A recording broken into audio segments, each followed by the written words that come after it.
রাত 2টার দিকে আমার হাজবেন্ড কল করে বলল, তুমি খেয়ে ঘুমিয়ে পড়ো, আজকে আর আমি আসবো না, অনেক কাজ, আমি কাল সকালে আসবো। এই বলে ফোনটা কেটে দিল। কি আর করার, আমি আর অপেক্ষা না করে খেয়ে দিয়ে ঘুমিয়ে পড়লাম।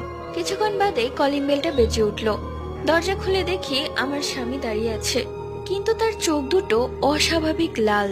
দেখে মনে হচ্ছে তার চোখের মধ্যে কোনো মনি নেই, হয়তো কেউ খুবলে বের করে ফেলেছে। এর মধ্যে তোমরা কমেন্ট করে জানাও কে কোন ক্লাসে পড়ো। যদি তোমাদের ক্লাসের সাথে অন্য কারো ক্লাস মিলে যায় তাহলেই ফ্রেন্ডশিপ। দরজা খোলার পর সে কোনো কথা না বলে সোজা রান্নাঘরে চলে গেল। আমি মনে মনে ভাবলাম হঠাৎ আবার কি হলো। এরই মধ্যে ওই ঘর থেকে আমার ফোনটা বেজেই চলেছে।